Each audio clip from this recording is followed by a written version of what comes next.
Saishwara.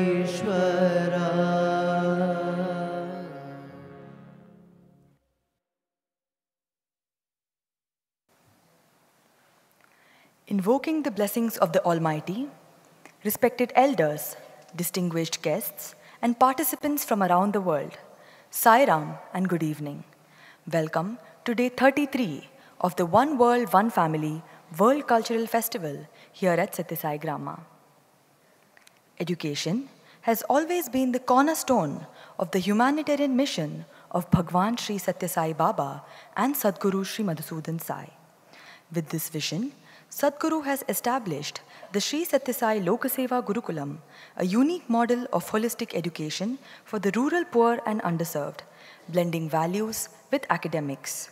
Spread across several serene campuses in rural South India, this noble initiative offers education from class 6th to 12th under the framework of the National Institute of Open Schooling, ensuring both inclusivity and quality. This evening, we welcome Shri Satyanarayan R. Kumar, Director of NIOS and Skill Development, an IIT Madras graduate with an MS from Pennsylvania State University, USA. He brings over 30 years of rich experience in the software industry. Post-retirement, he has dedicated his life to Sadhguru's mission, guiding open schooling through NIOS and nurturing the growth of Gurukulam institutions. He will now share with us an overview of the Sri Sathya Sai Lokaseva Gurukulam and NIOS. Mr. Satyanarayan, please.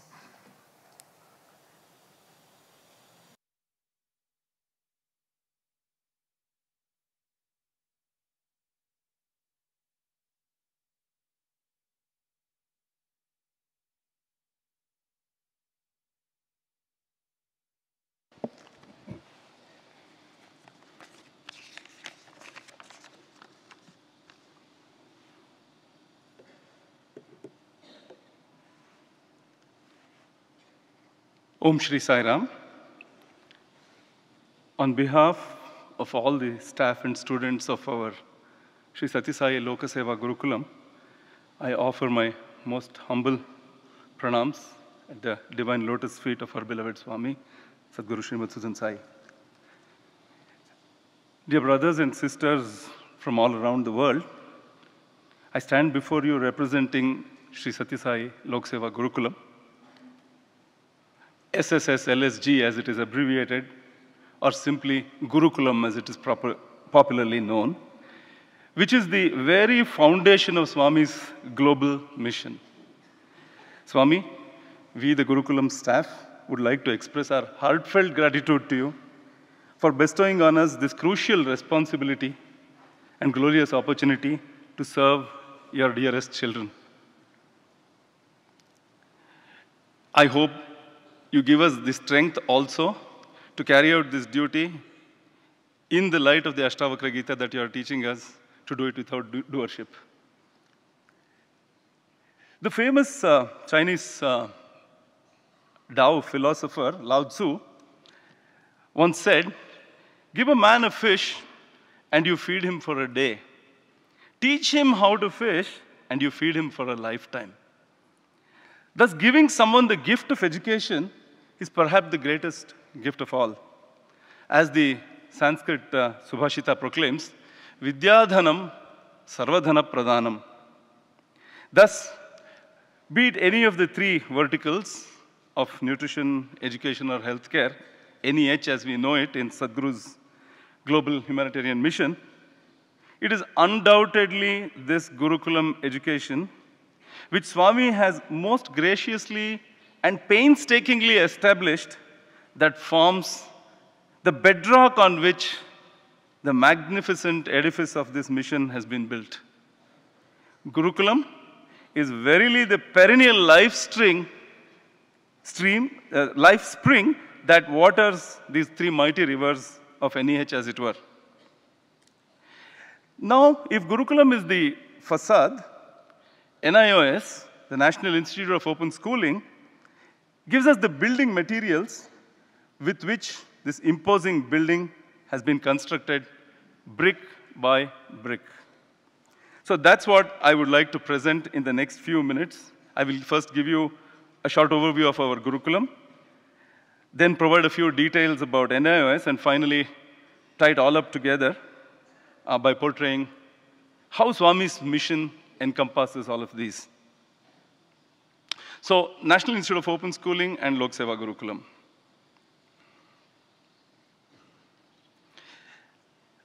So, Sathya Sai Lok Seva Gurukulam, where quality education is a right, not a privilege.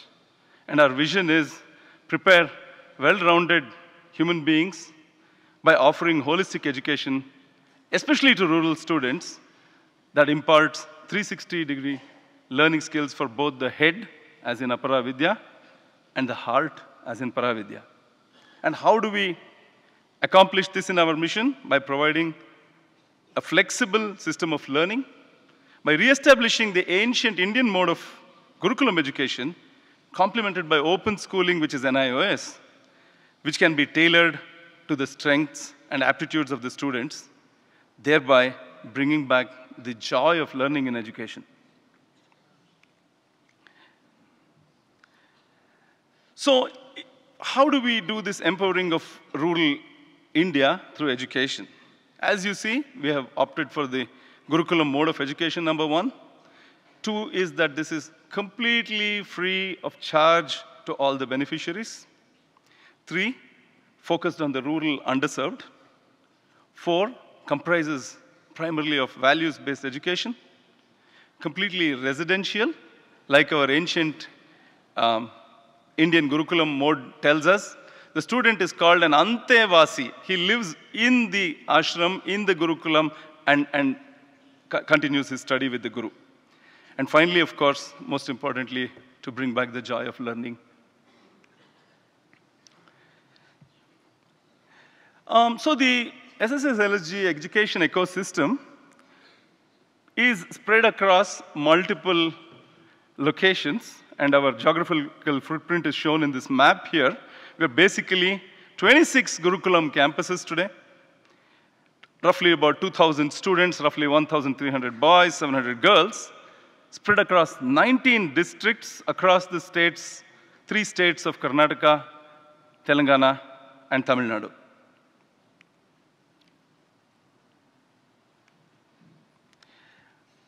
A brief bit of history now. The educational institution in Sathya Sai Grama, Muddenahalli was established in 1973, more than 50 years ago. By 2019, there were multiple campuses running under the Karnataka State Board and the Central Board of Secondary Education. In 2020, Sadhguru Sri Madhusudan Sai decided to revolutionize the entire educational system in our institutions. He rebranded them as Sri Sathya Sai Lok Seva Gurukulam and re-established the ancient Indian Gurukulam mode of residential education. Not just that, he switched to the National Institute of Open Schooling, NIOS, and even a purely English medium of education. So both Aparavidya, secular knowledge, and Paravidya, spiritual knowledge, get equal weightage here. And the idea is to play to the strength of each student or learner, and we will see how that is done in my succeeding slides. So the idea is obviously to bring back the joy of learning amongst our entire educational community. So I think you can see the beautiful campuses that we have in SSSLSG, offering world-class infrastructure. Here are a few campuses across our districts. There's one more picture of those. And as you see, how many of us, even those of us who went to so-called privileged schools, can boast of this kind of facilities? The infrastructure provided to our students is truly world-class.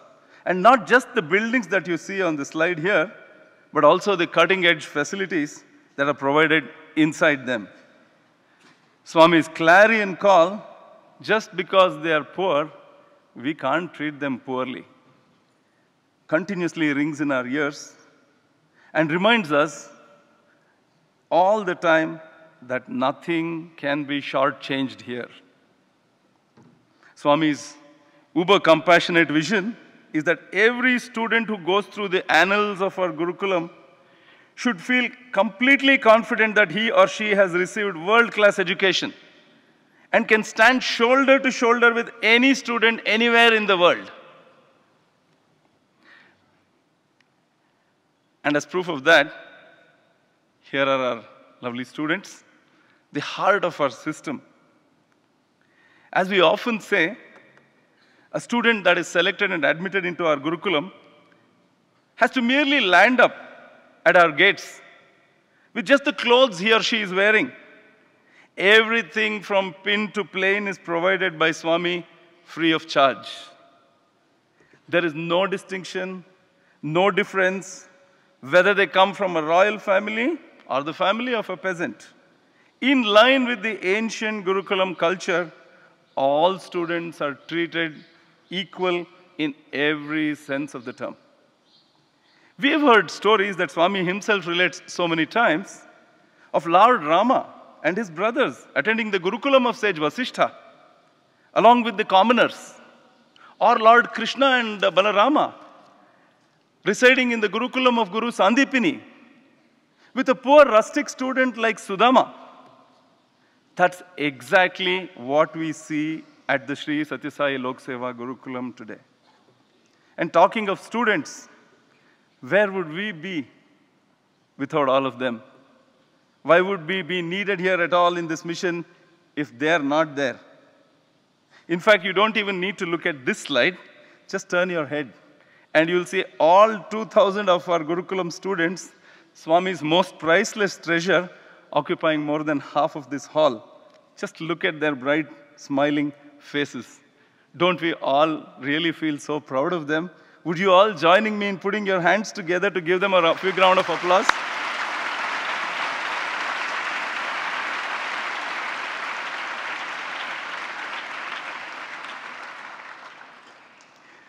Thank you. After those few words about Gurukulam, I will now move on quickly to what is NIOS and how does it operate? NIOS is an educational board, National Institute of Open Schooling, an organization which imparts education through open and distant learning mode.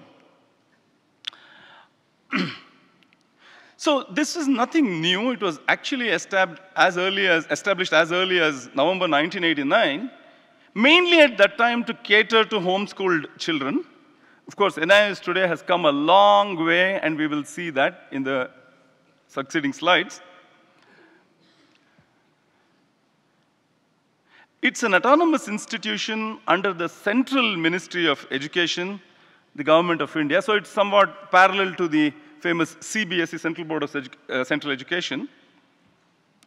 And it basically is an examination board, and it conducts exams at various levels for the grant of certificates up to class 12 level. And it is on par with other national boards. Finally, it is like many other things in our India, which is the most populous country in the world. It obviously is the largest open schooling system in the world. NIOS has three major levels. The first is called Open Basic Education, which is offered at 3 levels. Level A, which is equivalent to class 3, level B, which is equivalent to class 5, and level C, which is equivalent to class 8. Then comes the secondary level, which is equivalent to class 10, and finally, we have the senior secondary level, which is equivalent to class 12. So as you see, this is an exam board. So how do we deal with this within our Gurukulam? But before that, let's also talk about who typically studies in NIOS. This is the situation today. Remember, I said it was started with the focus of homeschooled children. But today, look at what the NIOS family comprises of. We have anyone who wants flexibility in learning, taking NIOS. Alternate educational institutions like ours. Individual learners across different age levels. There's only a minimum age of entry in NIOS. You can be 90 years old and still say, I want to go back and do my 10th standard, whatever your reason may be, and it is allowed. There is no maximum age. It even caters to differently abled children. There are many institutions with differently abled children who take NIOS as a choice because of its flexibility. And normal schools today, which offer other boards, also offer NIOS as an additional alternative because of its popularity. Apart from that, many religious or spiritual institutions like ours, example ashrams, Islamic madrasas, Buddhist monasteries, jails, etc., offer NIOS as an option to complete somebody's studies. So today I can also tell you there are brilliant children who say, I don't want to go to school to learn of all these subjects. I can do it by myself. Today the internet is choked with information and all that we need to study. And they say, I can do it by myself. And I'll stay home and do this. The ideal option for them is NIOS. Today we have children who go to IITs, NEET, all these exams, who study at home and enroll into NIOS. They think it's a waste of time going to normal schools. Okay, so what are some of these flexibilities that NIOS offers? First, registration in NIOS is valid for 5 years. Once a learner registers there, the learners in NIOS are typically called individual learners because they're basically on an open and distance learning mode. Minimum, they have to just take 5 subjects across 3 groups. Learners can set their own pace and appear for as many subjects as they wish per exam offering. If you have taken 5 subjects, you want to take 2 years, 3 years to complete that, no problem. You want to do it all in 1 year, no problem. So NIOS is a no-problem board. The study center, which is the equivalent of a school, remember NIOS is an examination board, and so there is no school per se where children attend. So there is something called a study center, which is a virtual school, and it is free to follow its own method of instruction subject to certain very minimal checks and balances. At the OBE level, which I was mentioning, from 1st till 8th, the study center can even choose its own textbooks. When we come to the secondary and senior secondary levels, NIOS provides its own textbooks, which is included in the registration fee. Exams are held twice a year, in April and October. There is even a very popular on-demand exam, ODE option, which exists for improving results. Somebody has not passed in a particular subject, they can ask for an on-demand exam, which is conducted every month at different dates. Or somebody feels they did well and they didn't get their fair amount of marks, they too can improve their marks using this on-demand exam. Now comes the key question, why did Swami choose NIOS? So NIOS at SSSLSG, for its, number one, for its flexibility. It offers tremendous flexibility, as I have told, in learning and methods of instruction within our own Gurukulams. We get the opportunity to teach Paravidya, Bharatiya culture, and other 360-degree skills to our students, unlike other boards. NIOS is closest to the National Educational Policy, the new educational policy, NEP, which focuses on providing inclusive, equitable, and quality education. And NIOS, very importantly, allows for what we call early specialization, which significantly reduces the academic pressure on the student. What that means is, for instance, as early as equivalent to secondary, 9th and 10th, we have 2 streams already, like arts and science, where a student who has a morbid fear for math can drop math, even at 9th standard equivalent or 10th standard equivalent, which is not possible in any other board today.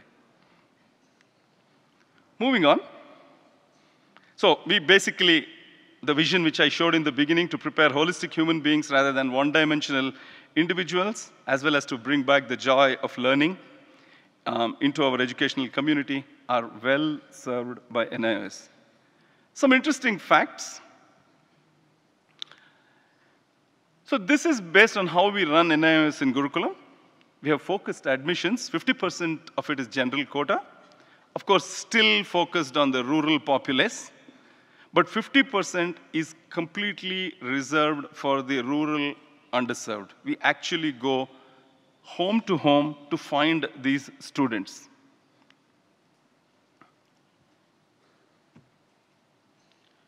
We also have our own NIOS study centers, like I told you, the equivalent of a school at various levels in various regions, since we are in multiple districts. Students are registered into these study centers as individual learners and coached throughout the year. So basically what we have done is to kind of superimpose a school system on top of an examination system, since we have a residential Gurukulam which runs throughout the year. We have Gurukulam levels, GL as it is called, which are rough equivalents of classes. Students join in GL6 and continue till GL12. We even have for our tiny tots here in Muddenahalli an ashram activity center called Balaniketanam, which runs the GLs 1 to 5. And finally,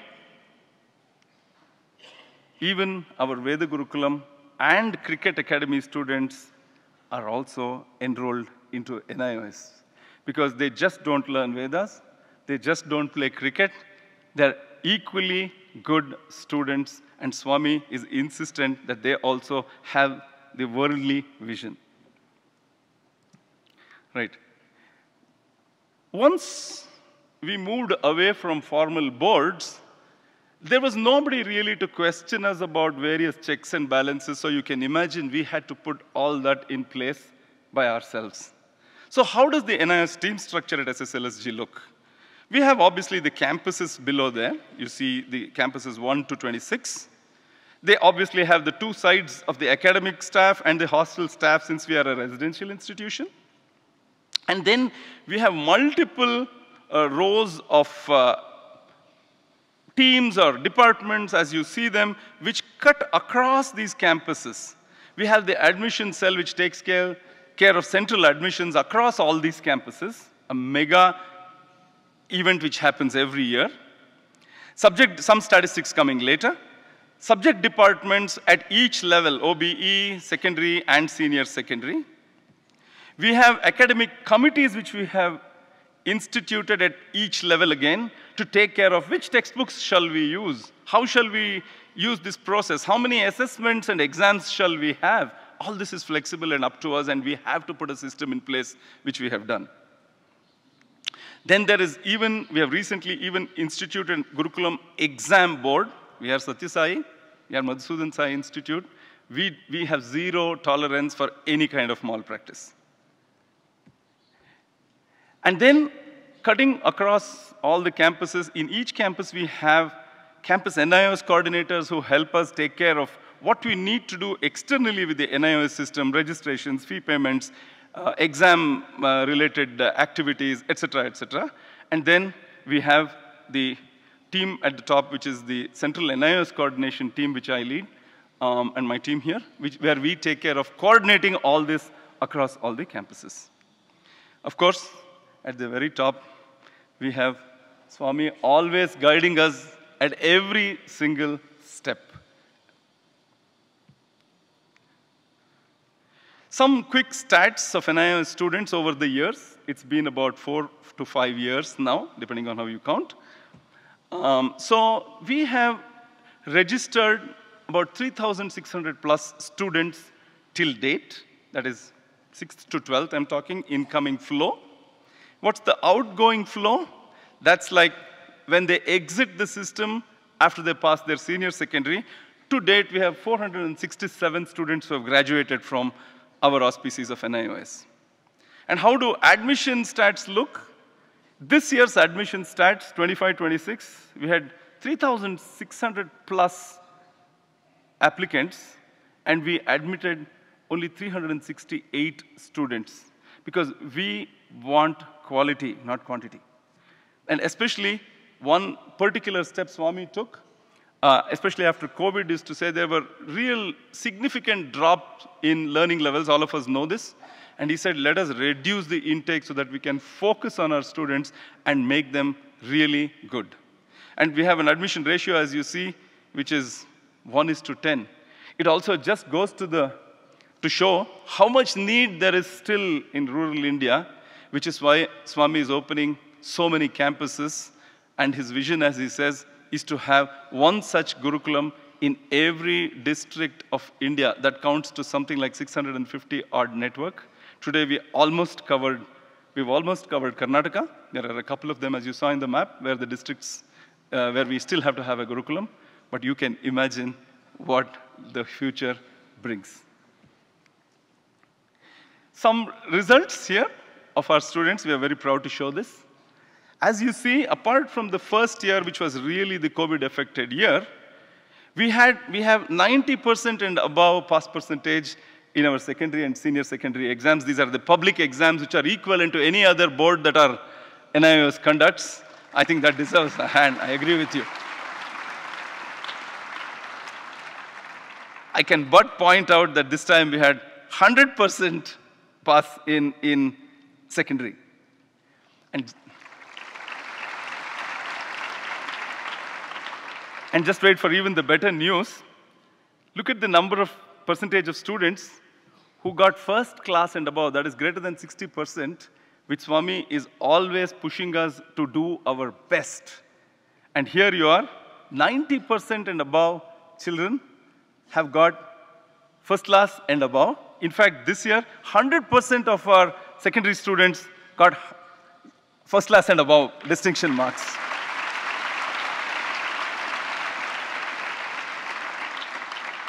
Who else but Swami could have guided us this way in as little as 4 years of establishment of a completely new education system, completely English medium of instruction?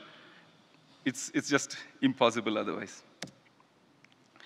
Right, just the last couple of slides. Question always comes up.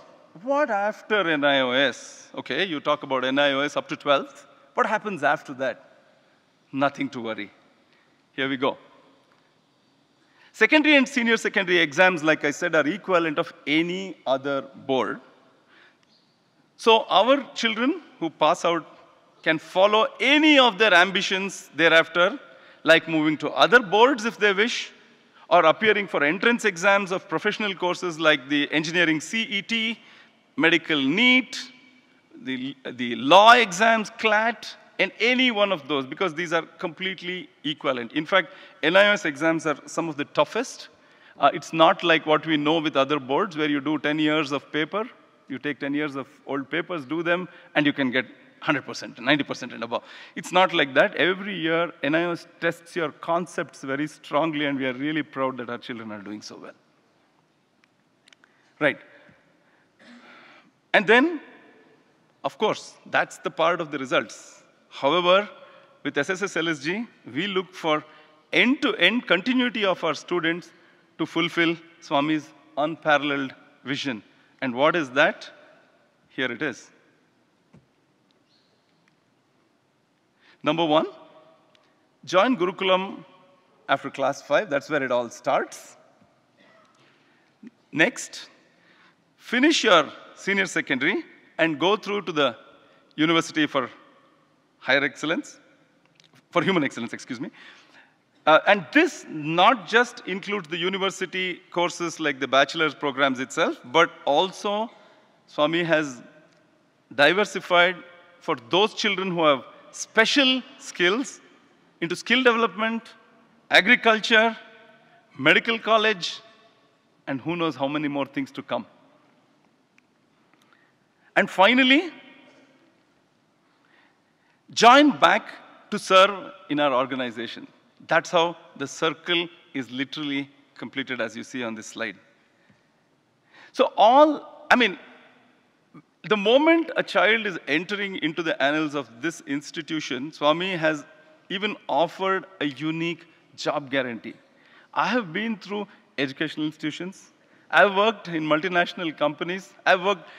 Where do you get a job guarantee? Everybody tells you, oh, we have 100% placement. Really? How many people get actually placed?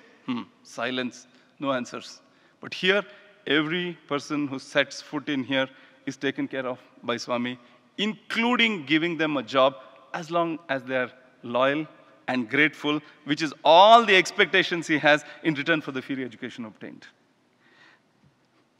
So with that, I would like to conclude but before I show my last slide, it would be absolutely unfair of me if I didn't say a few words about the ongoing World Cultural Festival, because what an amazing exposure these dazzling events are providing our staff and students.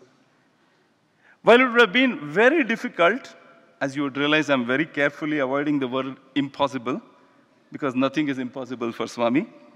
Whether we learned anything else or not, we've clearly understood that one thing for sure.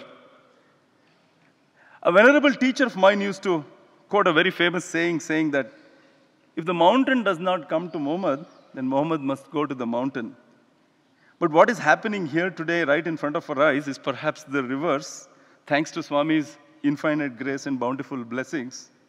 While it would be very difficult for Swami to physically take all our staff and students for a trip around the world like he was telling just a few days ago, he has literally brought the world itself to our doorstep.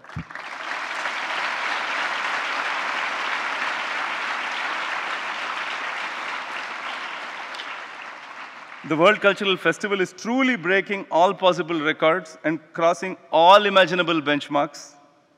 Which institution in the world, however well endowed, could have even picked up the courage, leave alone having the capability to organize a 100-day event like this?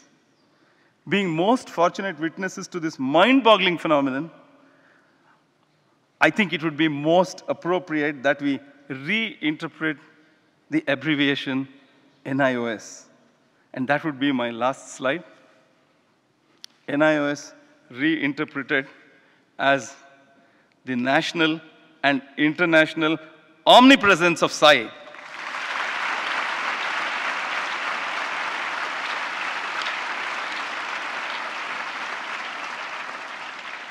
Thank you all for your attention and patience. Swami, thank you very much for this seva opportunity that you have given all of us. Jai Sai Ram.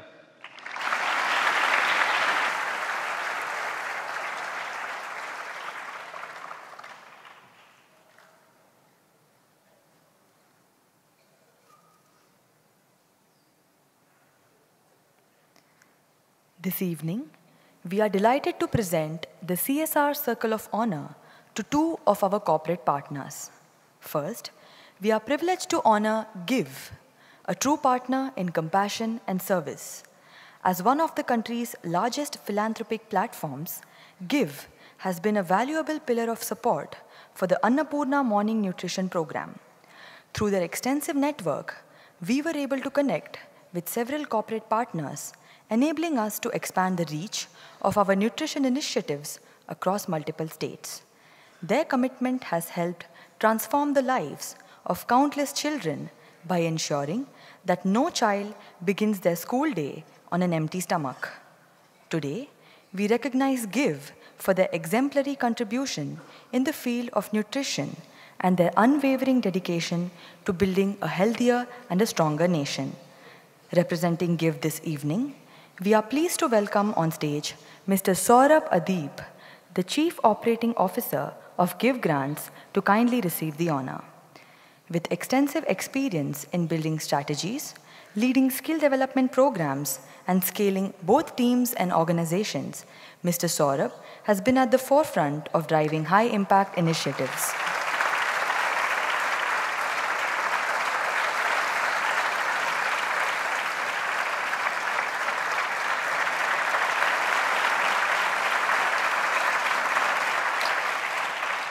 We request Mr. Saurabh to share a few words.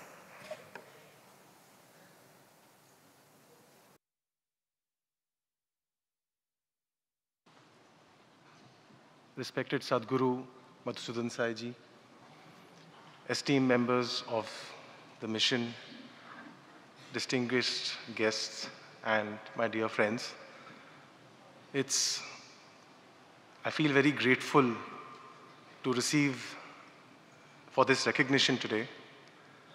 And it's truly an honor for me to receive this recognition on behalf of my organization. GIVE has been operating since the year 2000, with the mission to make giving bigger and better.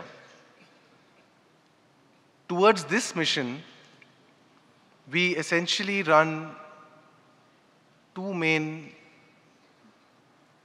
lines of work. On one hand, we work with individual givers, individual donors, where we provide a platform for individuals across the world to donate to non-profits and causes that they care deeply about, and in the process provide probably India's most trusted fundraising platform for NGOs to support the work and the incredible work that they do. Just one stat I always comes to mind is the opportunity for giving in India is actually very large today. Of course, we all talk about GDP, but the amount of giving as a percentage of income in India is roughly 25% of what other parts of the world are doing. And therefore, it is a call to all youngsters, the younger generation, to give towards causes that they care about so that non-profits and institutions that are doing wonderful work can benefit, can continue to do that work. The other part of our work is to work with institutional donors, largely CSRs and some foundations, to help manage their programs through strategy, monitoring, evaluation, and impact assessments. As part of our journey, we've actually had the privilege to work with the Annapurna Trust, that all of you are well aware of, to support their morning breakfast program, which addresses the very critical need of nutrition in children. Reaching 1 crore children across 25 states and 4 union territories is no small achievement. And I'd like all of us to put our hands together for that work.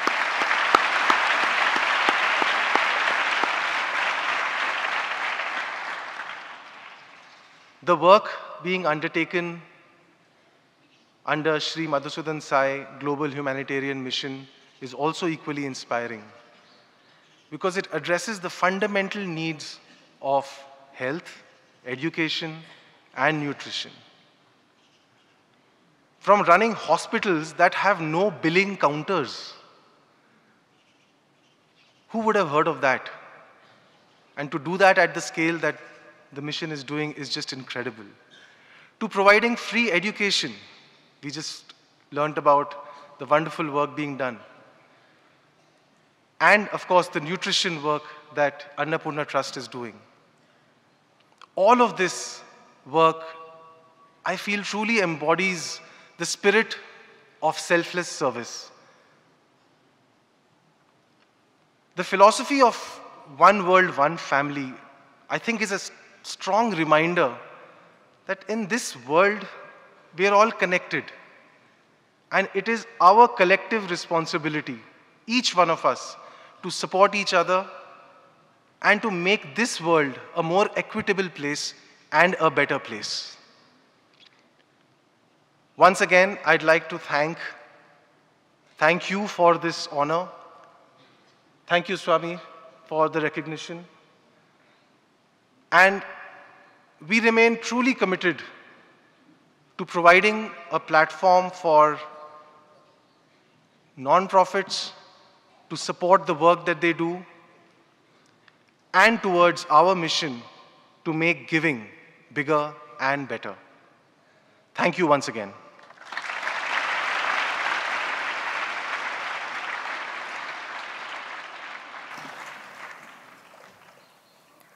Our next partner is Aero Treatments Private Limited, ATPL, a proud member of the Madhusudan Group. Established in 2014 and headquartered in Tumkur, Karnataka, ATPL is a specialized aerospace support services company that plays a crucial role in India's aviation ecosystem. With a fully automated and scalable treatment facility approved by global giants such as Boeing and Airbus, the company addresses a key bottleneck in aerospace manufacturing by providing critical special processes. In 2022, ATPL joined the Madhusudan Group, marking the group's strategic entry into aerospace manufacturing. Representing ATPL is Mr. Mahesh, Assistant Manager and Finance Officer. We invite Mr. Mahesh on stage to kindly receive the honor and share a few words.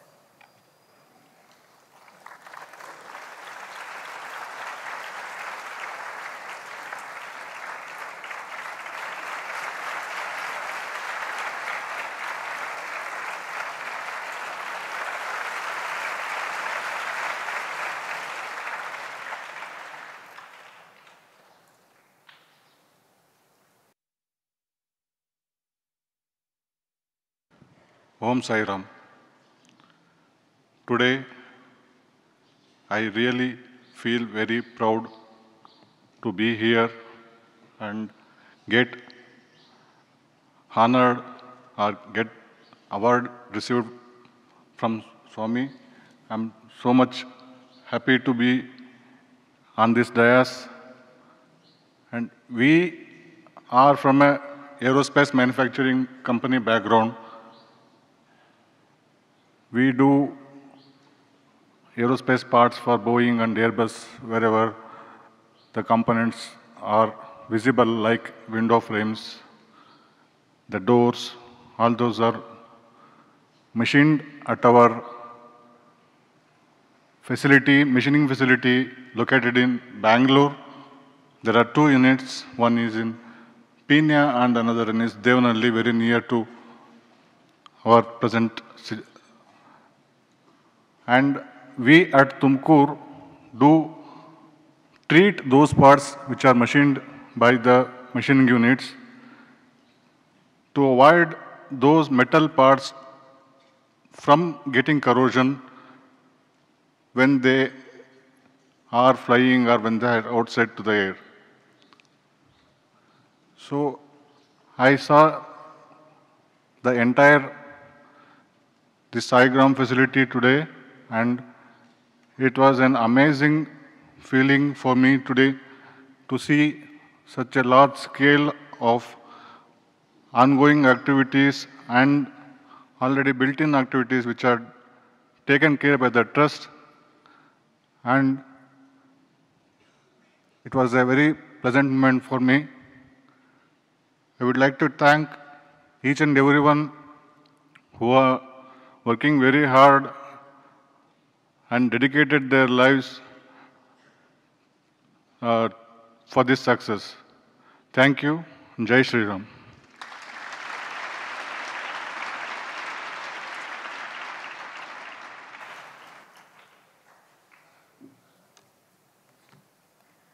This evening, we are delighted to celebrate South Korea, a land where tradition and modernity thrive in harmony.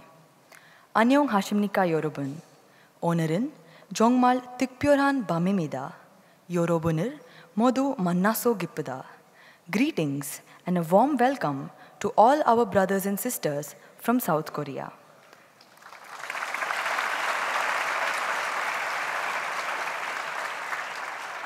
From the serene palaces of Seoul and the ancient beauty of Gyeongju to the futuristic skylines of Busan and Incheon, South Korea is admired worldwide for its creativity and cultural depth.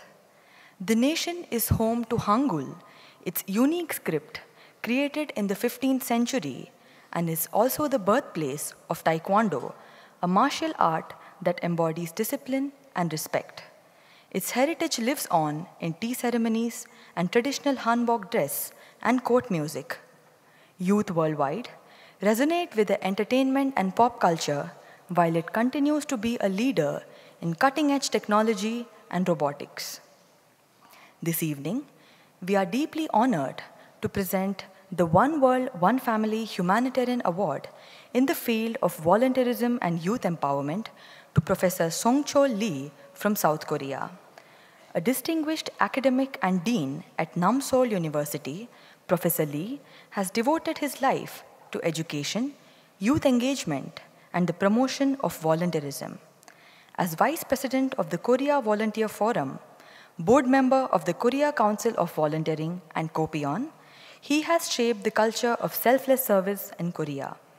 For more than 2 decades, he has led Korean University Student Volunteer Corps across Asia and Africa, touching countless lives through development projects and humanitarian service.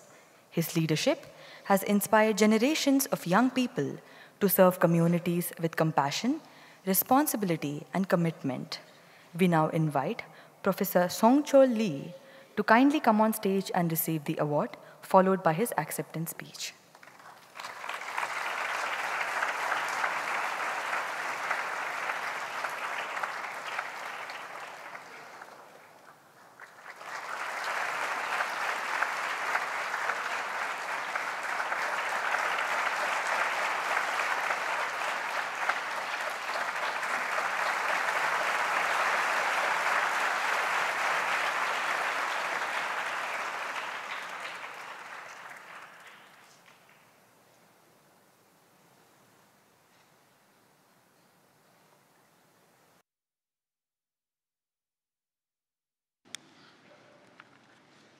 Namaste. 안녕하세요. Dear Sakurai, distinguished guest, ladies and gentlemen, and my friend. I am deeply honored to receive the Humanitarian Award in the field of education. This award is not mine alone, but also belongs to many Korean university student overseas volunteers who have walked the path of service with me. Over the last 2 decades, we have carried out volunteer activity in so many countries, including India, Vietnam, Sri Lanka, Bangladesh, Pakistan, Cambodia, Uganda, Madagascar. Volunteer activity is shortcut to lead one world, one family.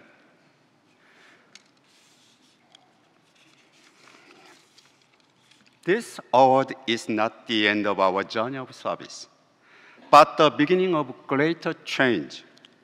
I will continue to support young people as they grow into global citizens, building bridges of peace and understanding across our world.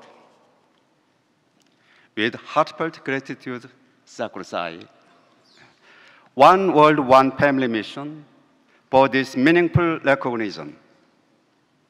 In this morning, I deeply impressed by Sakurai's lecture.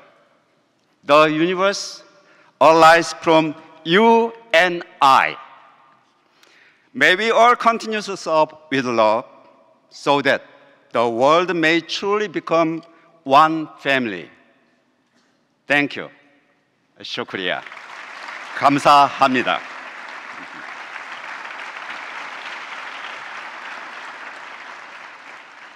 I prepare a small gift from South Korea for Sakurai.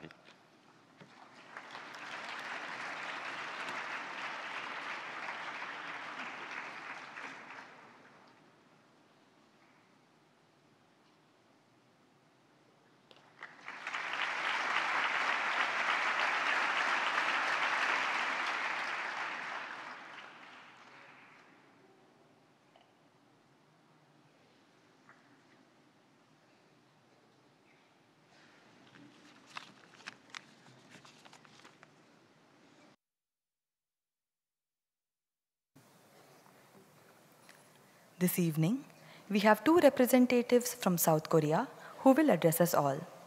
First, we have Ms. Min Ji Kim from Incheon, South Korea.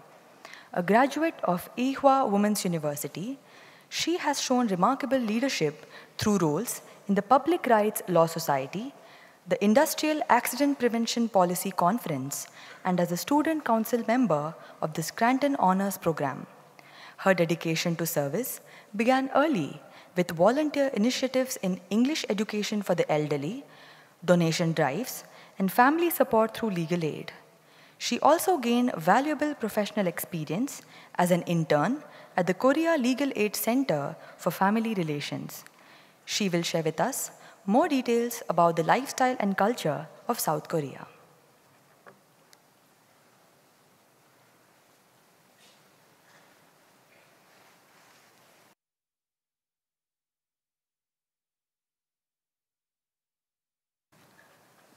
안녕하세요. With gratitude to Sadhguru Sai and the One World, One Family World Cultural Festival, I am honored to be a part of this great festival that is celebration of global harmony.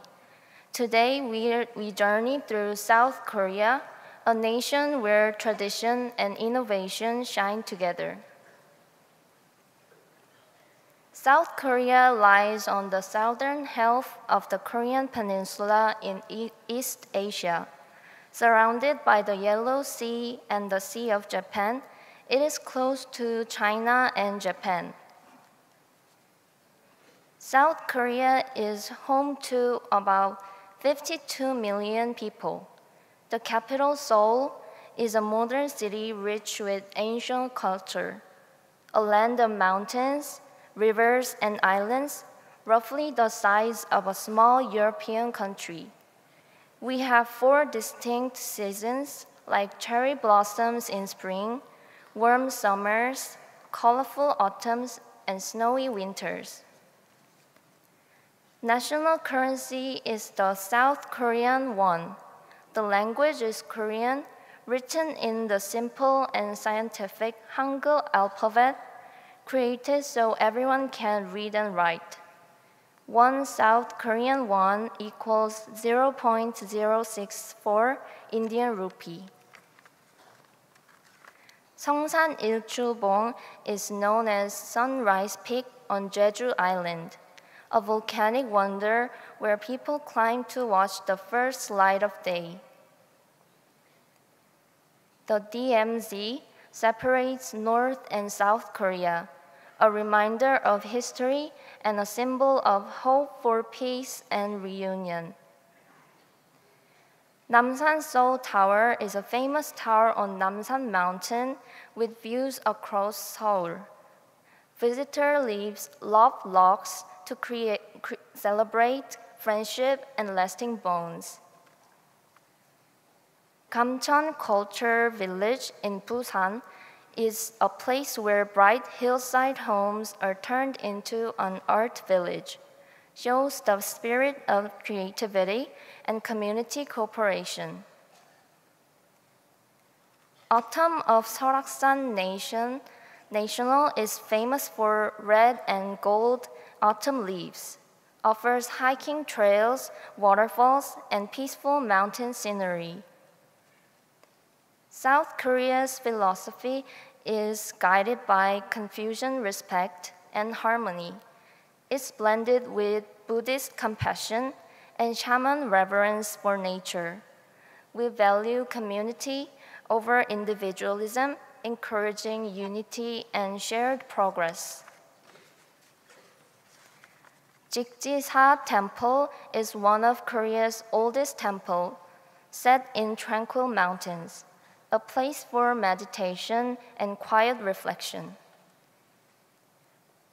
Tteokbokki is a popular street food made with chewy rice cakes and spicy chili paste, loved by children and adults alike. Gochujang is a spicy sweet chili paste used to flavor Korean dishes. Japchae is a stir-fried glass noodle dish with vegetables, which you all would have tried for lunch. Kimchi is a fermented, spicy cabbage side dish that's a staple in Korean cuisine. The hanbok represents grace and harmony with flowing lines and bright colors. Men wear baji pants and a gat hat. Women wear a wide chima skirt which is still worn during festivals, weddings, and family celebrations. In a traditional fan dance, performers create patterns of flowers and waves with colorful fans, a graceful expression of beauty and joy. Son Heung-min is an international football star and role model for teamwork. He is also known for his humility and strong work ethics, both on and off the pitch.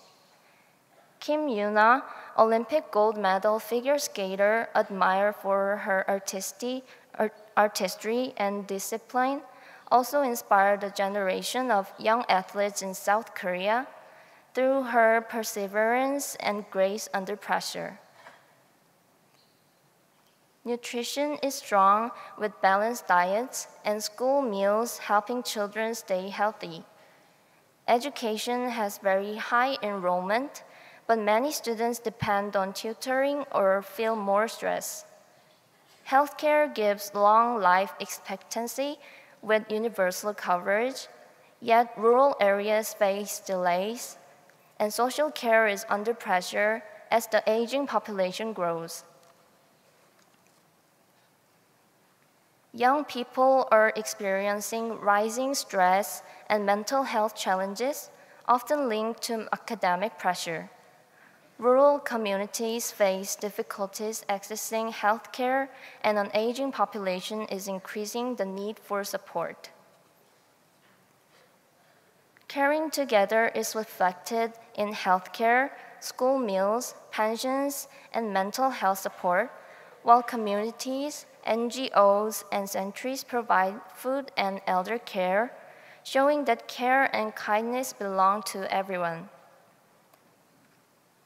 South Korea reminds us that harmony and progress are built on respect, unity, and compassion.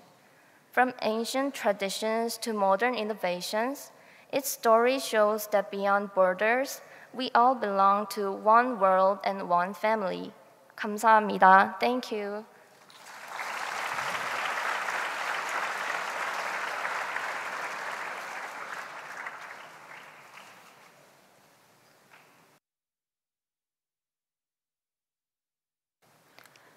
We will now have a short video presentation showcasing service activities from South Korea.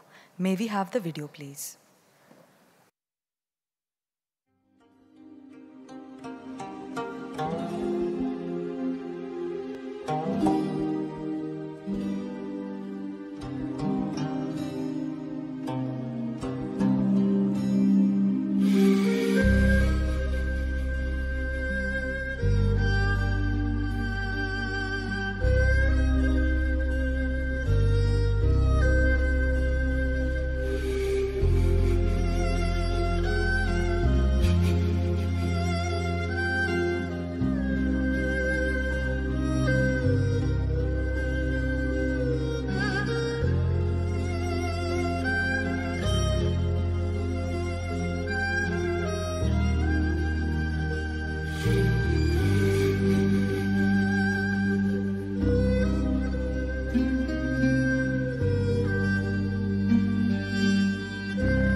Next, we have Ms. Mi-kyung Lee from Yangyang, South Korea, who will share with us her transformative journey.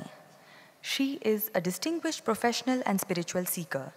She holds a master's in ethics education from Seoul National University and further pursued business ethics in Germany.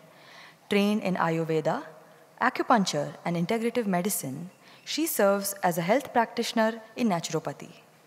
Her spiritual journey began in 2012 and deepened in 2014 with a profound connection to Bhagwan Sri Sathya Sai Baba. Inspired by Sadhguru Sri Madhusudan Sai, she founded the One World, One Family organization in South Korea, serving through free meals, education, healthcare, and social welfare.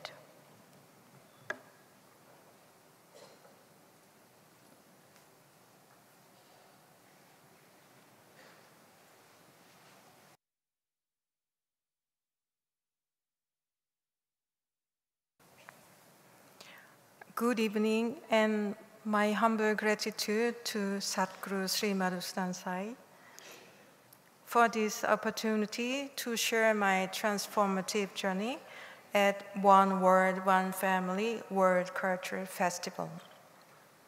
Hello to everyone here and to all who join us online around the world.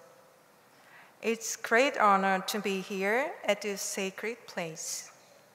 My spiritual journey began in 2012. Before that, I lived a normal life. I studied, got married, and had a child. I wasn't interested in spirituality at all. But everything changed when my first guru, Lakshmi Devi, came into my life. She opened the door of spirituality for me and taught me practices like meditation, service, giving, and compassion. Through her, I learned something very deep, that all is one, God is one, and we are all one. We are inseparable parts of the same whole, and our love cannot be divided. Love is the thread that connects us, heart to heart. It is love that had changed me the most. What she gave me was priceless. She showed me the beauty of spiritual life.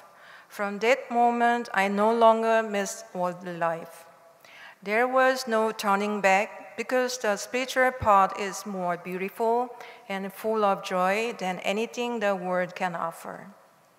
My journey continued with beloved Bhagavan Sri Sathya Sai Baba. His blessings completely changed me. A miracle happened in 2014 when I visited my family in Korea. We went on holiday to a beautiful island called Ganghwa. While my family was unpacking, I sat on the balcony and mindlessly opened a video on YouTube. Suddenly, a video of Bhagavan's Mahasamadhi appeared. Tears burst out of me, though I didn't know why. My heart opened wide in that moment. Even though Bhagavan had left his body in 2011, he was so present with me. That day changed me completely. From then until now and forever, I know he will always be with me. I believe true awakening oft comes with tears. Even today, I still cry for him. The third part of my journey began with Sadhguru Sri Madhusudan Sai. Bhagavan Sri Sathya Sai Baba gently guided me to him. With his grace, I was able to attend several of Sadhguru's talks, first in Muddenahalli, then in Europe, and once in Sri Lanka.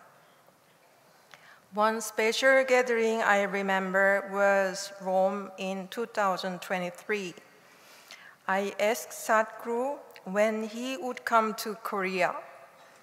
I had been waiting with a longing heart for many years. He told me that Korea would be ready in around 10 years. To me, it felt so far away. I wish he could come earlier. But my wish is slowly being fulfilled. In December 2024, under his guidance, the non-profit organization One World, One Family was founded in Korea. In 2025, I returned to Korea. At first, I began alone, offering free meals to the homeless in Seoul and Seongnam-si in collaboration with other groups. A free meal service was already established in Seoul near the Seoul Central Station, where many of the homeless gather for their meals. I decided to join the Christian NGO organization 아침에 만나, as they were the only organization serving breakfast. In the beginning of my meal service, I was allowed to assist the service by taking meals to the tables and washing the dishes. But a wish arose in me that I would like to sponsor a breakfast for the homeless there. So I went to a supermarket with my sister and brother-in-law.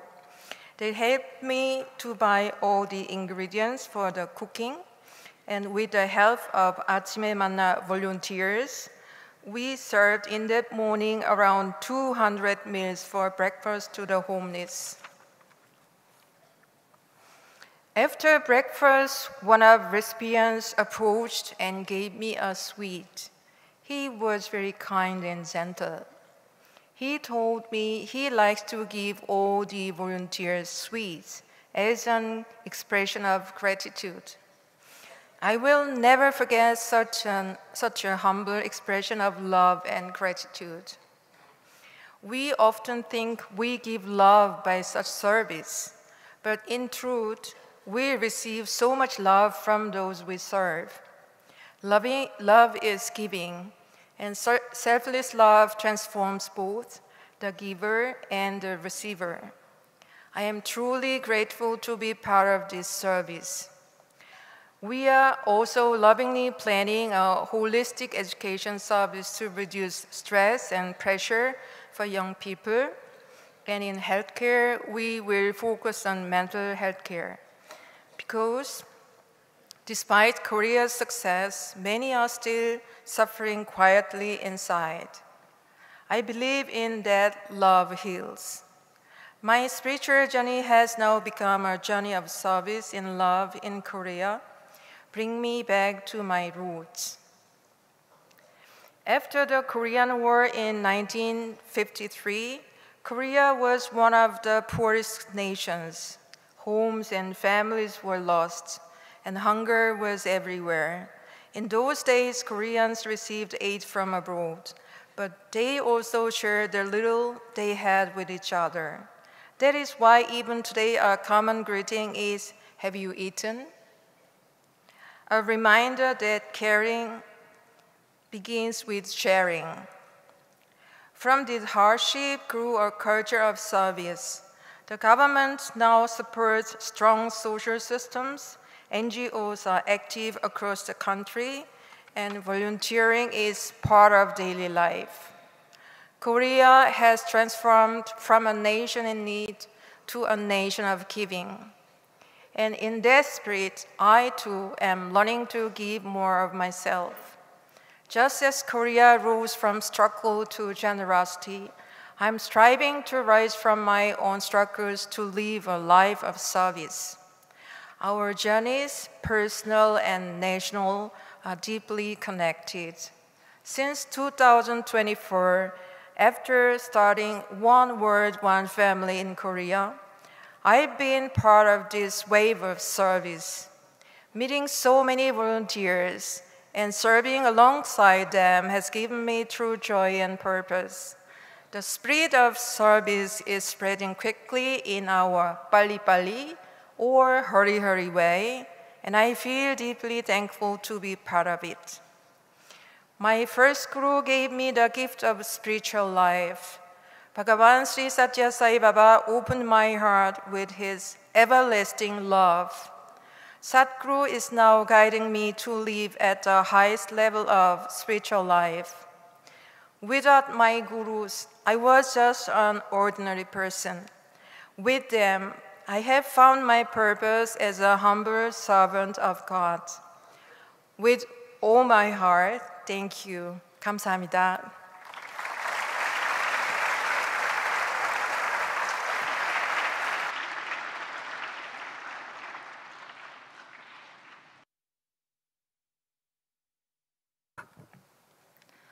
We now pray to Sadhguru to bless us all with his benedictory message.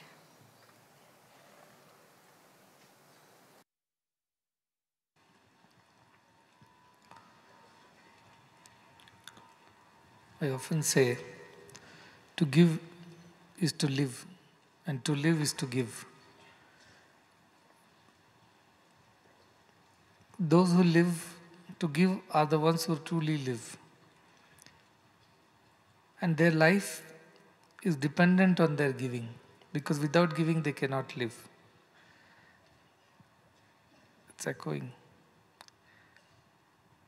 So the whole idea of living a life is to be able to give. Like when we breathe out, that's when we breathe in.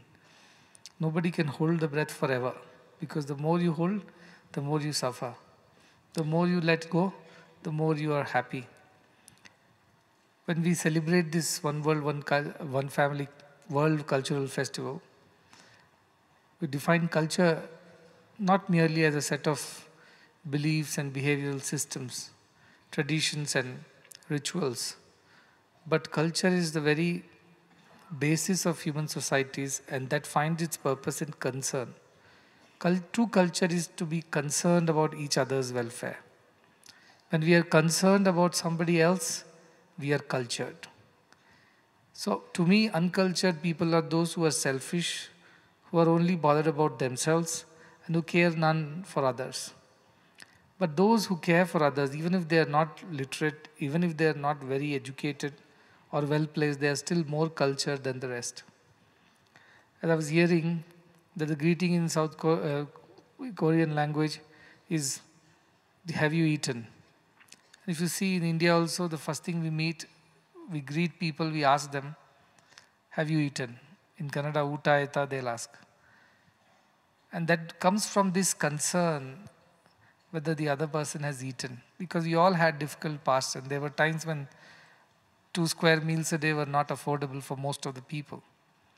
And I was mentioning that in Chhattisgarh, the tribals who go to collect the forest produce for their livelihood, they carry a packet of food with them in the morning because they would return late afternoon. And they, before eating, would shout, I have food with me, I have food on me. Is there anybody who is hungry around? I have food to share. And then only when they receive no response would they start eating.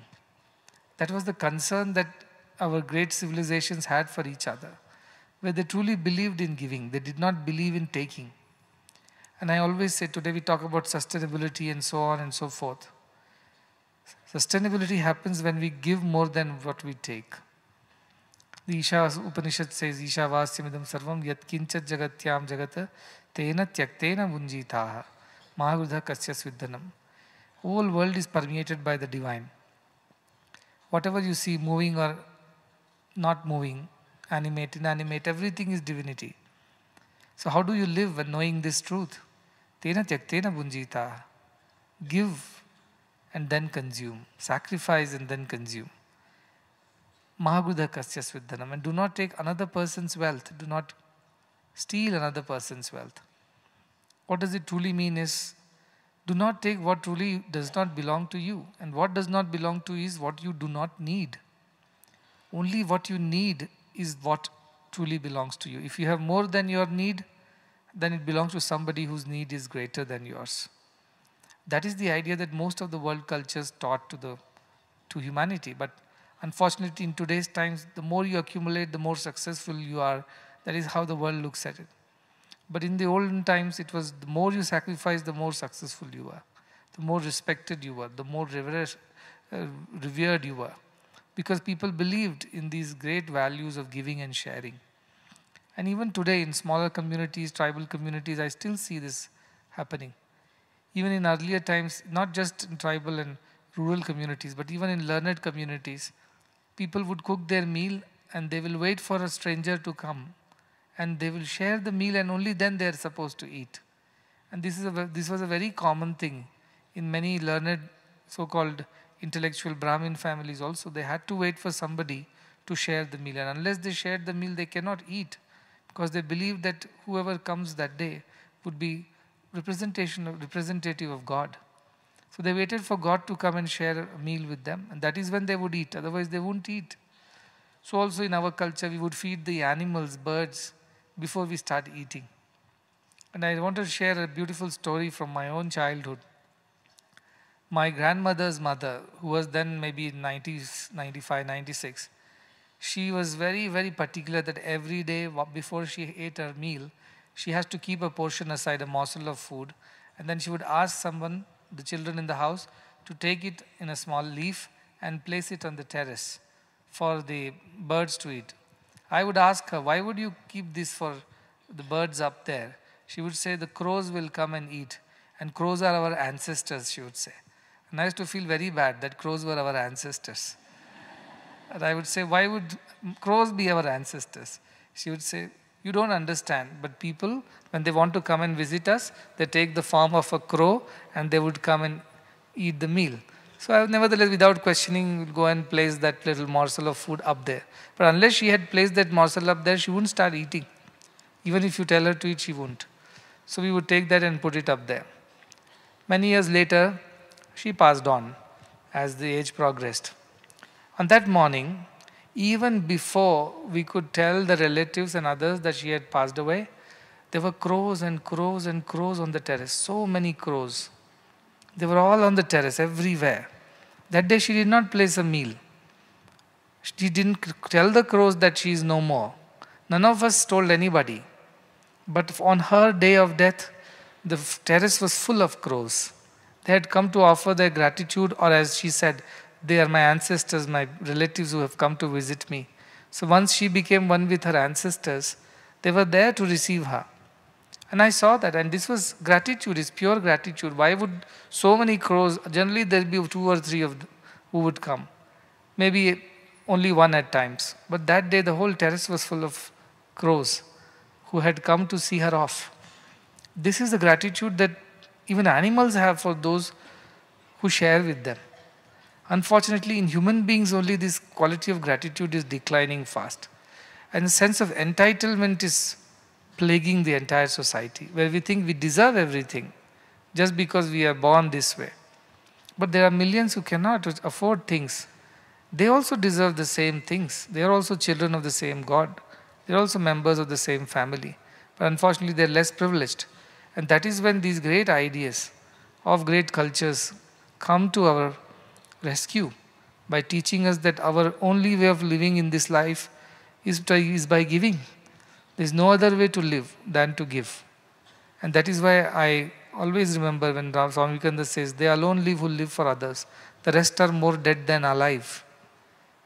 When we live for others, we truly live.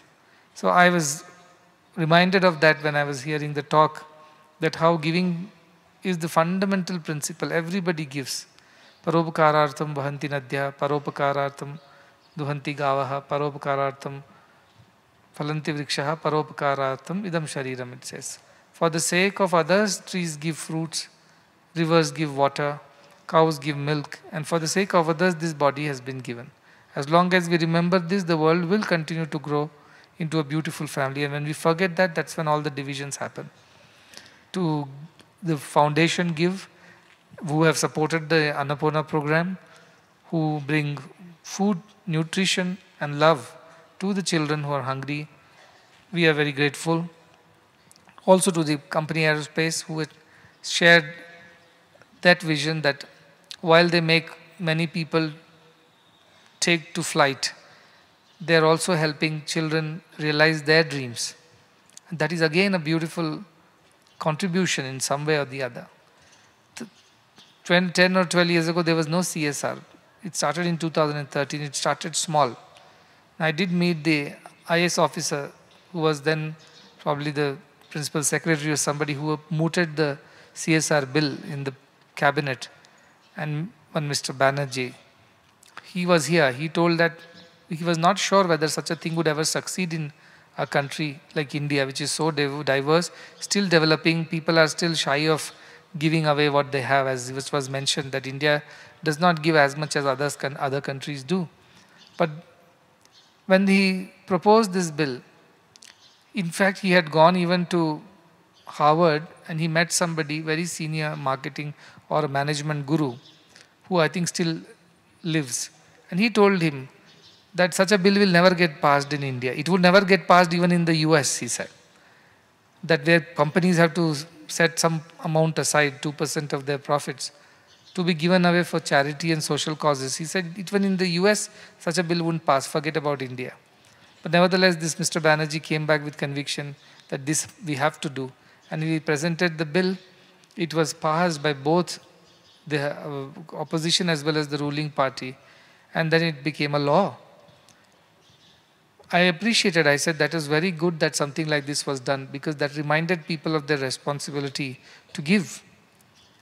And companies have to give because that is a part of the law. But beyond the law, there is love. And we must give because we love, not just because the law tells us to do that. And that is where I think India, being a great ancient land which is known for giving, yajna dana tapak karma natyajyam karyameva tat, Krishna says, these three things you should never give up. Yajna, sacrifices; dana, charity; and tapaha, austerities. These we should not forget. We are Indians and we are bound to follow these things. Why? Because yajna dana tapaschaiva pavanani manishinam. Because it purifies us more than helping others. It helps us to become better people, better human beings. When we sacrifice for others, when we do charity, and when we perform austerities, restraint, that is when we start making a difference to ourselves more than the world around us. And these are the values that we want to teach our children, teach our people. That when you think of yourself, think of two others. If you have eaten, think of those who have not eaten today. If you're educated, worry about somebody who is not able to get education. If you're healthy, be concerned about somebody who is not able to access healthcare. If you have a roof over your head, make it your mission to ensure that somebody else also is sheltered. If you are clothed and you are warm, it is your responsibility to see to that somebody else out there also is warm and also clothed. All the privileges that we have in our lives are simply reminders for us to share those privileges with those who do not have. That is why God gives more to those, because He believes that these people will be able to share with others. And giving is such a core philosophy in all the cultures, whether it is religious or otherwise. Daswant is called in our Sikhism, where 1/10 is to be given away. In other places also, in Islam it's called zakat, where you must give a portion of, in fact, quarter of their earnings they have to give away. So also in Hinduism, dana is there. And there is no upper limit. You give as much as you can. As I said, what you don't need truly does not belong to you. It belongs to somebody else whose need is greater. That is how Hinduism defines this. So also there is the tenthing, which we call in most of the other, in Judaism and places like that, 1/10 of the earnings, and they want to keep aside. It means almost a month of the year that you are, or month and a half, you are working only for the sake of others. You don't take anything out of it, because 1/10 of your earnings is going for the sake of others, which roughly amounts to 1.5 months or so. And that is the time when people also used to undertake pilgrimages. 40 days was a very done thing. In all religions, 40 days of ritualistic worship was given, be it the month of Sabbath, or we do all these 40 days of even Ayyappa worship we do.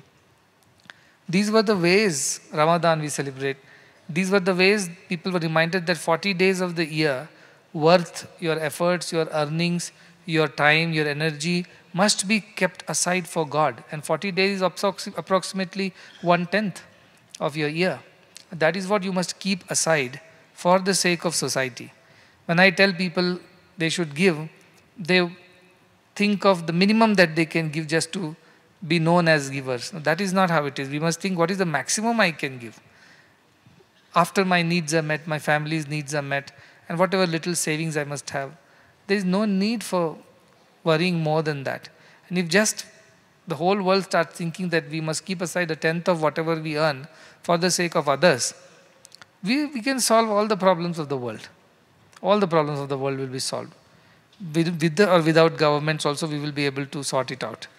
But it is just the idea that even to give 1/10 of one's earning feels so difficult. In a group, I was asking once, if you have 100 rupees and I ask you that you have to give away 1 rupee, would you give away? Of course I will give away, he said. 1 rupee is nothing. Okay, if you had 1,000 rupees and I'll ask you to give away 10 rupees, would you give away? He said, of course I'll give away 10 rupees. Okay, if you have 1 lakh rupees and I ask you to give away 1,000 rupees, will you give away? Yes, I will give away, he said. If you had 10 lakh rupees and I ask you to give away, or if you have 1 crore rupees and I ask you to give away 1 lakh rupees, will you give away? He said, probably I'll give away. Then I said, if you have 100 crore rupees and I tell you to give away 1 crore, will you give away? He said, I might not give away. It's not about the percentage that I was asking, it's the value to the money that they think of. And they're not thinking that I'm giving only 1% of what I have, but they're thinking I'm giving away 1 crore rupees. But you still have 99 crores with you, isn't it? That you don't see. When it comes to 1 rupee means nothing to them, so give it away to a beggar. But the proportion is the same. So I tell all the givers, don't look at the value that you're giving away, look at the proportion that you're giving away. Look at the portion of your wealth that you're giving away, because 99% is still with you. And if you are, God bless you, and if you're a billionaire, what should you give? Again, the discipline of giving should be maintained, that is the percentage. And the scriptural injunction in most of the places is 1/10. And that sounds a lot to somebody who is just starting a career, but that's for them to share other things like their time, energy and skills. They may not have the wealth. So I have a thumb rule which I keep telling. Give as much as is your age. Let's imagine that you have 100 years lifespan. And if you are 25 years old, then give 25% of whatever you have. If you are 50 years old, give 50% of whatever you have. If you are 75 years old, give 75% of whatever you have. And if you are 100 years old, naturally you don't need anything for yourself. Everything belongs to the society.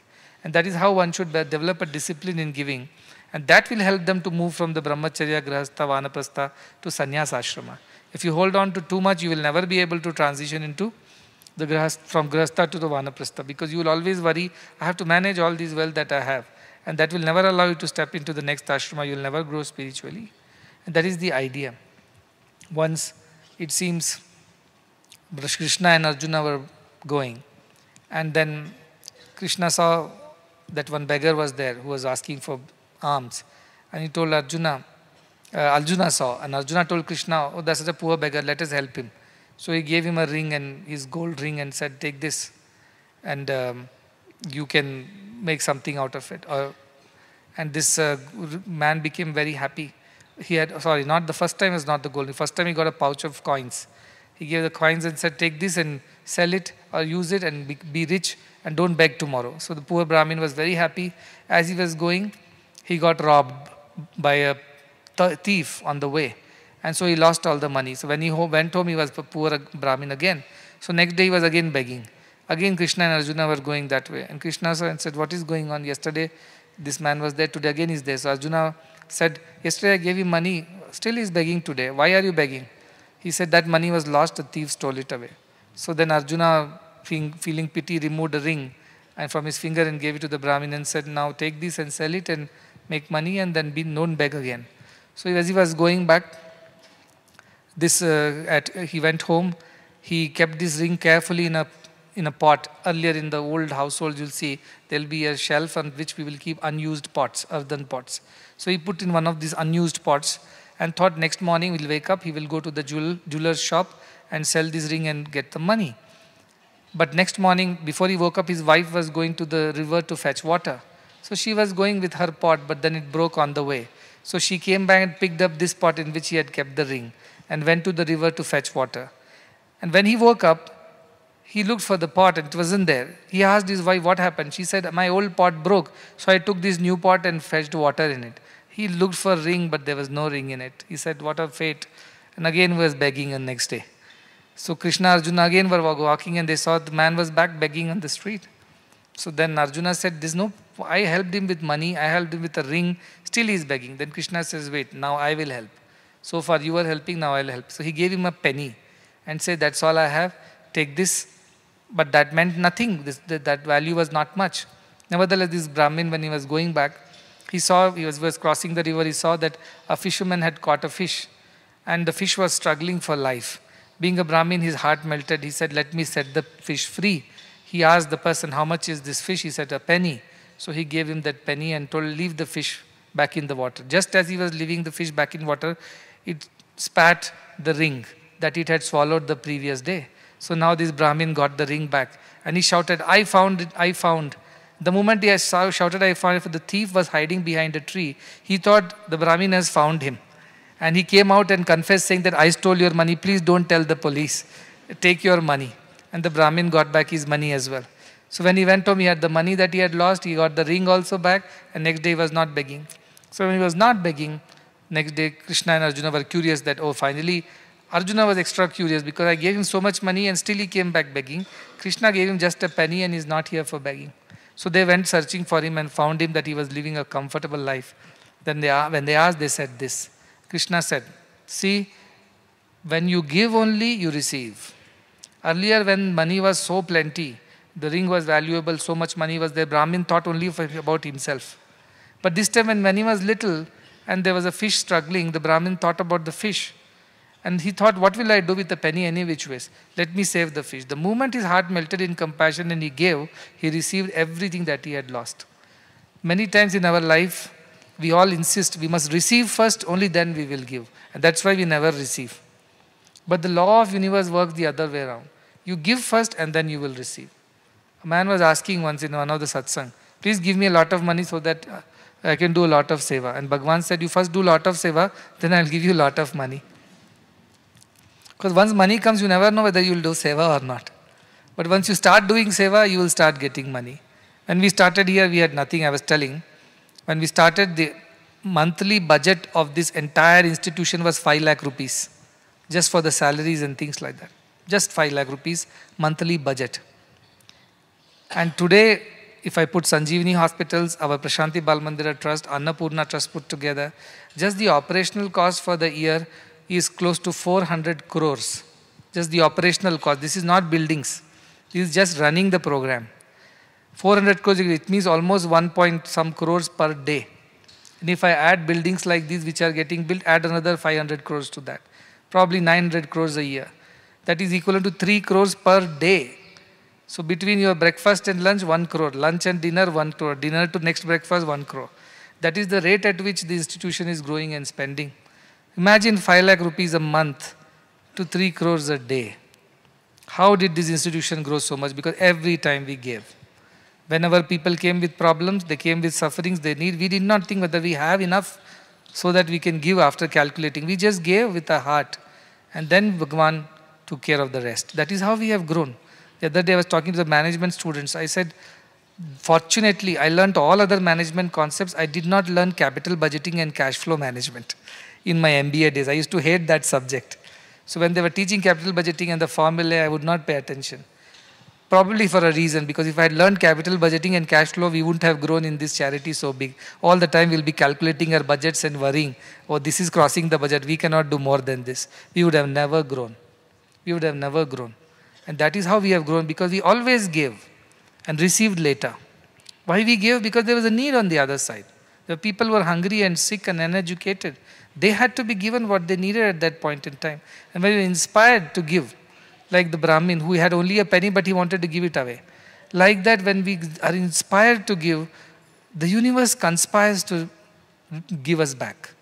And what it does is magical. And I have seen that magic happen here. I know it's a struggle, it's hard work, but where is no struggle? Even a corporate which wants to become a big corporate struggles. Struggles to receive its businesses, struggles to receive this revenue, it struggles. Everybody struggles. We are struggling for a better cause. We are struggling to give, not to receive. Receiving is automatically. When we breathe out, we naturally breathe in effortlessly. So we give so that we receive, and that what we receive is given back again. So this is how the universe works, not the economics. Economics works only when you receive, you give. Universe works the other way around. You give, so you receive. And that is how one should think. We should be fearless when it comes to doing good. Not be afraid what will happen to me and my people and my family. Yes, your duties you fulfill. I'm not saying you should starve yourself to save somebody. No. What is needed, to that extent you must have it, but beyond that, it belongs to somebody whose need is greater than yours. This principle should be in the minds of all the people. Then only this world will become a better place. The beautiful family that we think of, that is what it would be. Otherwise it won't. So think like this and work like this, because I have seen our institutions grow and thrive. So many thousands, millions maybe, have been saved and served. With nothing in our hand we started, but one feeling that we are here to give, not to receive. And every time we give, we have only received more than that. And this is how we have been growing. Be fearless on this path, and give to live is what I thought I should convey to you. The day you cannot give, the day is that day you have not really lived in your purpose. Think like that and be selfless. Again, welcoming all the South Korean, our friends, brothers and sisters. I haven't been to South Korea, but the only memory of South Korea I have is the Seoul Olympics, where P.T. Usha was doing very well, I believe, and many other of Indian sports. That was way back in 80s, when we had got the first TV, a little small box. Because even if you order a TV, it will take probably a year to get delivered. Because in India, TVs were not there. They were all imported. So when we were kids, for the first TV that came was just a little small portable box. They said, this is for the time being till your big TV arrives. This is what you watch. And we would hang upside down the antenna. It won't catch the signal. And the Olympics were going on. We were so desperate to see our Indian players win. And that's the first and the earliest memory of South Korea that I have is the Seoul Olympics that we all watched as kids and we really enjoyed. So thank you for coming here again. And I would definitely visit South Korea soon when I'm visiting Far East. I will definitely visit all of you. And I wish you all the very best and a lot of blessings for being here.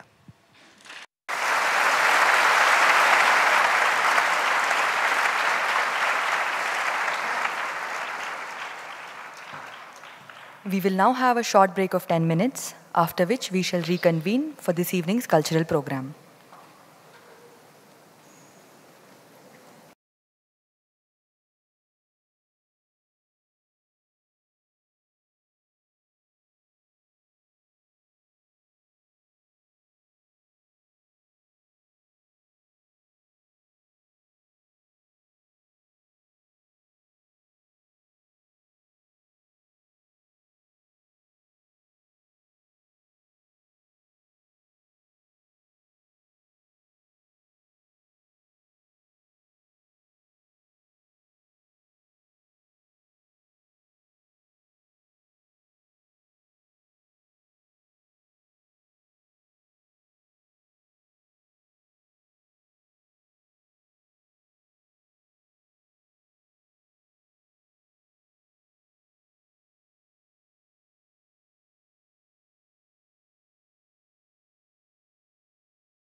This evening, we are honored to present a group, Pung Ryu, of distinguished artists from South Korea, who will take us on a journey through the rich cultural heritage of Korean traditional music and dance. The 5 music members of this group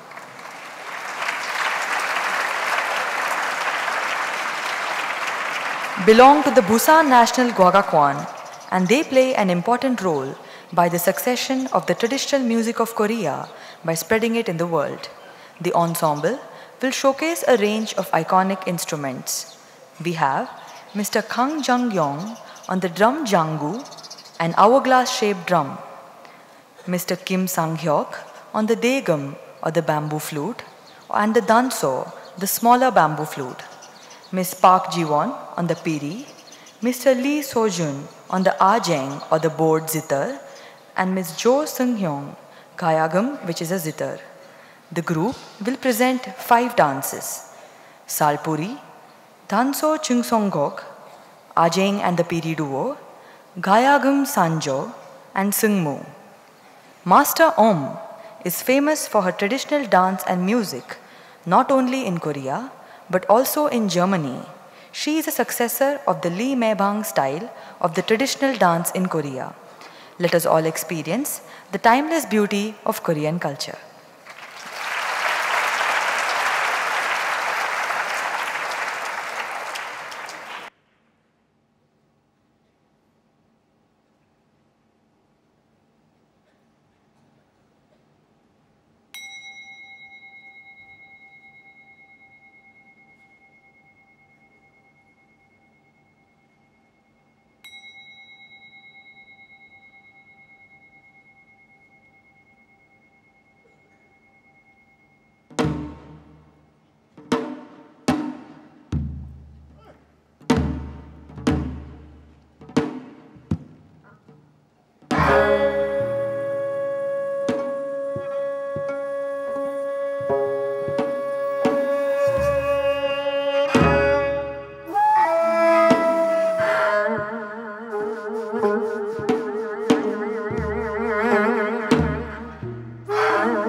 Would you believe the master, she's 90 years old.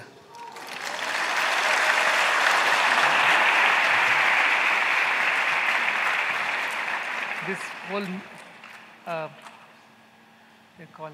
can you explain the music? What is the theme? What is the idea of the music? Can you explain to them, the audience? Thank you. This music is very spiritual and also religious. It is highly soulful. It's not about daily life, but about spirituality, and deeply rooted to shamanism and also Buddhism. Yes, it's expression of our soul. And there were 5 instruments, but sanjo means only one instrument, and hyopjo means duet. And drum changu is a company instrument, and it gives rhythm to every sanjo or hyopjo. And for the dance, there are mostly 4 or 5 instruments. They accompany the dance. Yes, and the dance itself is very soulful music. It's not about the, yes. I think it's very different.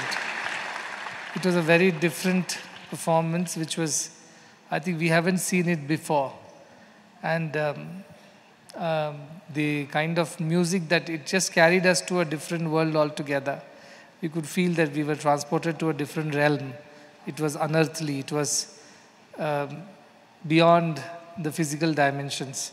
And the presentation, the way it was presented, even with the ambience that they created, we all felt that we were in a different world.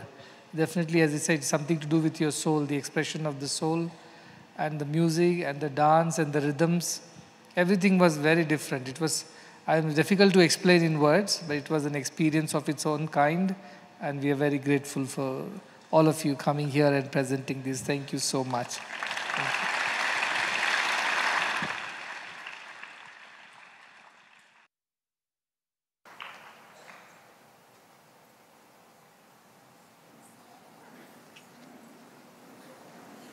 We request everyone to rise for the national anthem of South Korea, followed by the national anthem of India.